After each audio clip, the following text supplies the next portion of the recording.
सबसे पहले सभी व्यूअर्स को मेरा प्यार भरा नमस्कार। मैं हूं हेमंत और स्वागत है आपका देवभूमि उत्तराखंड के इस पावन सरजमी से। गाइस, आज का ब्लॉग स्टार्ट करने से पहले जो भी चैनल पे नए हैं चैनल को सब्सक्राइब कर दीजिए और बेल आइकन प्रेस करना ना भूलिए। तो गाइस, आज का ब्लॉग स्टार्ट करते हैं। गाइस, आज पहाड़ में कुछ इस टाइप का मौसम है, कहीं बादल लगे हैं तो कहीं छाँव है। ज़्यादातर इलाकों में आज धूप खिली है, मौसम एकदम साफ है, नीला आसमान दिख रहा है।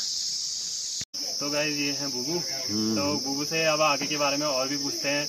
बुबू ने पुराने टाइम में कैसे हमने अपना जीवन व्यतीत किया, कैसे रहन सहन था उस टाइम के बारे में बुबू से और भी जानना चाहेंगे। तो बुबू बताइए उसके बारे में कुछ। हाँ, जब मैं 5-6 साल का था उस समय मेरे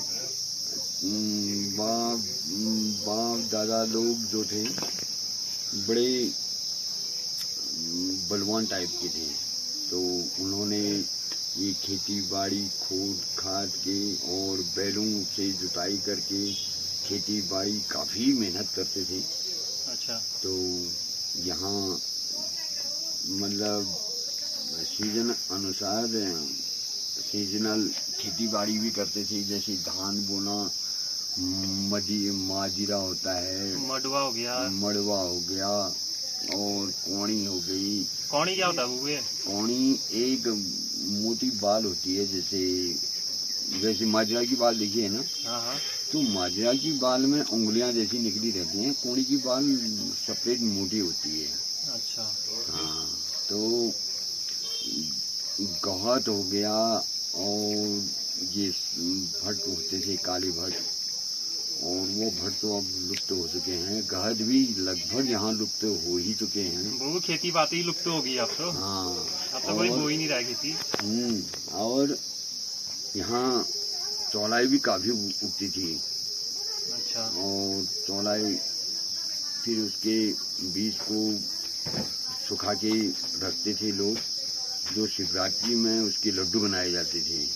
अच्छा। और शिवरात्रि का त्योहार के दिन लड्डू बनाए जाते थे, चोई के लड्डू जो। हाँ, तो उसमें गुड़ मिला के मीठा बनाते थे, उसको भून बांध के उसकी अच्छी फूलियाँ बनती थी। अच्छा। हाँ। तो गाइस, उस टाइम का रहन सहन खान पान के बारे में और होली और जो भी त्योहार होते थे उससे रिलेटेड बता रहे थे। तो बुबू जी आगे के बारे में बताओ कुछ, और क्या क्या होता था पहाड़ में उस टाइम पे। उस टाइम के लोग बहुत ही ज़्यादा मेहनती थे और गरीबी भी उतनी ही थी उस टाइम पे, मजदूरी और सब यही करना पड़ता था। इनकम के ज़्यादा सोर्सेज नहीं थे उस टाइम पे, लोग ज़्यादातर मजदूरी पे ज़्यादा फोकस करता था उस टाइम पे। और जो हो सके तो मतलब कम से कम लोग बाहर निकलते हुए उस टाइम पे, ज़्यादातर अपने परिवार को छोड़ना नहीं चाहता था उस टाइम पे लोग। हाँ, ये छोड़ना नहीं चाहता था, खेती बाड़ी पर ज्यादा ध्यान देते थे उस समय। हाँ, खेती बाड़ी पे ज्यादा निर्भर थे उस टाइम पे लोग। हाँ, खेती बाड़ी पर ज्यादा निर्भर थे और उस समय खाने के लिए लगभग 5-6 महीने का निकल भी जाता था। और इस तरह से लोग काफी मेहनत करते थे,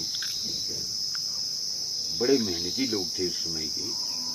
मेहनती भी, और उस टाइम के लोग ऐसे थे बहुत ही बलवान शक्तिशाली। आजकल के तो मिलावटी खाना खा रहे हैं, केमिकल वाला, न उनमें जानी है न ताकती है।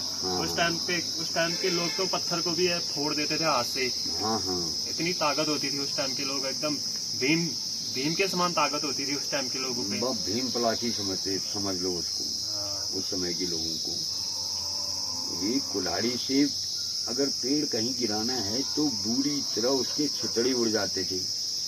एक आदमी एक पेड़ को बिल्कुल उसके छितड़ी बना देता था, इतने बलवान लोग थे उस समय। अब पहले सिसोड़ की सब्जी भी खाते थे, जिसको बिच्छू घास के नाम से भी जानते हैं सारे लोग। वो सब्जी बिल्कुल ताजी होती थी, कहते हैं उससे आंखों की नजर भी बढ़ती है, बिच्छू घास। हाँ, और तिमुल की भी सब्जी बनती थी। और तिमुल भी बिल्कुल ताजा फल है एक किस्म का है, पर लेकिन पुराने लोग इसको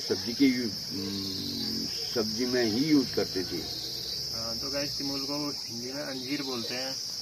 हाँ, अंजीरा बोला जाता है। जो हनुमान जी के लिए अंजीर क्या बोलते हैं, बुबू जी बताएंगे इसके बारे में। उनकी माता अंजना ने उनके लिए खीर बनाई थी। हाँ, खीर बनाई थी तो हनुमान जी बड़े वीर और बड़े साहसी और निडर बने थे। कारण क्या था? उनके खान पान। और ये ग्रंथ वाली बात आ जाती है। और कहते हैं उनको शंकर भगवान के वरदानी थे करके, रुद्रा होता ही उनको कहा जाता है एक नाम। और दूसरा नाम उनका पालन पोषण जो है देख रेख केसरी नंदन ने किया था बंदर ने, तो केसरी नंदन के नाम से भी जाना जाता है। और जब इंद्र ने ये कहते हैं कि बचपन में हनुमान जी ने सूर्य का भक्षण किया था, तो इंद्र ने वज्र का प्रहार किया था। उनकी गर्दन जो है टेढ़ी हो गई थी और उनके हनों में ही वज्र पड़ा था। उसी नाम से उनका नाम हनुमान पड़ा था, ऐसा कहते हैं ग्रंथ के अनुसार। अच्छा। हाँ।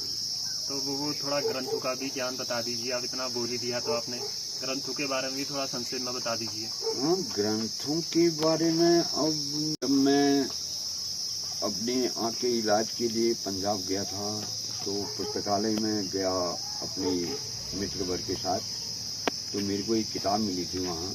वो किताब पढ़ने की मेरे को बड़ी शौक हुई थी। तो किताब में देखा, मैंने पढ़ा, चश्मा लगा के पढ़ता था। तो मैंने 6 महीना करीब वो किताब पढ़ी। बहुत बड़ी किताब थी वो। अच्छा। तो उस किताब में मेरे को बहुत सारी चीज़ें ग्रंथ में मिली थी। जैसे रामचंद्र जी के बारे में लिखा था उसमें कि राम 39वीं पीढ़ी में पैदा हुए थे और उन्होंने 11,000 वर्ष अयोध्या में राज किया था। 11,000 वर्ष तक? 11,000 वर्ष तक। अच्छा। और उनकी भारिया थी मिथिला की, जनक महाराज की लड़की। तो वो जनकपुर कहते हैं कि नेपाल में था। अच्छा। और वहाँ से उन्होंने शिव धनुष था बड़ा कठोर, उसको तोड़ के सीता से विवाह किया था। और उस समय त्रेता युग की बात है। और उसके बाद रामचंद्र जी को कैकेयी के वरदान के कारण वन में जाना पड़ा। वन में जाकर के सीता जो है उनकी भारिया, उसको लंका का रावण हर के ले गया। तो लंका में उन्होंने वानर सेना द्वारा चढ़ाई कर दी थी, जिसमें कहते हैं कि कहाँ समुद्र का तट और कहाँ द्रोण पर्वत। वहाँ से उड़ के हनुमान जी द्रोण पहाड़ में जाकर के संजीवनी बूटी लेके आए थे। मेघनाथ ने उनको शक्ति मारी थी, लक्ष्मण को, वीरघातिनी नामक शक्ति। तो वो अचेत होकर गिर पड़े थे। तब सुसैन वैद्य को बुला करके लाए हनुमान जी। सुसैन वैद्य ने बताया कि संजीवनी बूटी हिमालय में है, ये बड़ा असंभव काम है और लक्ष्मण जीवाना बड़ा कठिन लग रहा है। तो हनुमान जी ने कहा, मेरे को कहीं भी कुछ भी करना पड़े, मैं जरूर संजीवनी बूटी लेके आऊँगा। तो रात में उनको संजीवनी बूटी ले करके, उसके बाद संजीवनी बूटी लाने के बाद वैद्य ने संजीवनी बूटी उठाई, लक्ष्मण पे खिलाया या मरम पट्टी जो भी किया, लक्ष्मण जीवित होकर खड़े उठे। उसके बाद लक्ष्मण ने मेघनाथ को मारा और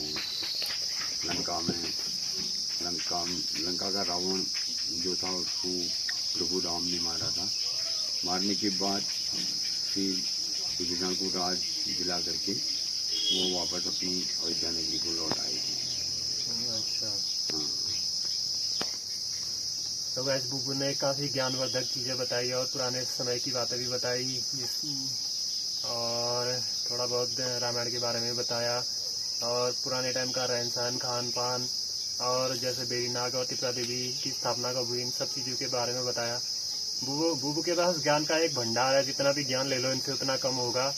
और वीडियो भी काफ़ी लंबी बन चुकी है। थोड़ा और जानने की कोशिश करेंगे बुबू अपने आइडिया से और क्या क्या विचार आपके साथ साझा कर सकते हैं। तो बुबू बताइए और क्या क्या कुछ बताना चाहोगे आप पर्सनली, जो आपके जीवन काल में कुछ पर्सनली अनुभव रहा, कुछ एक्सपीरियंस।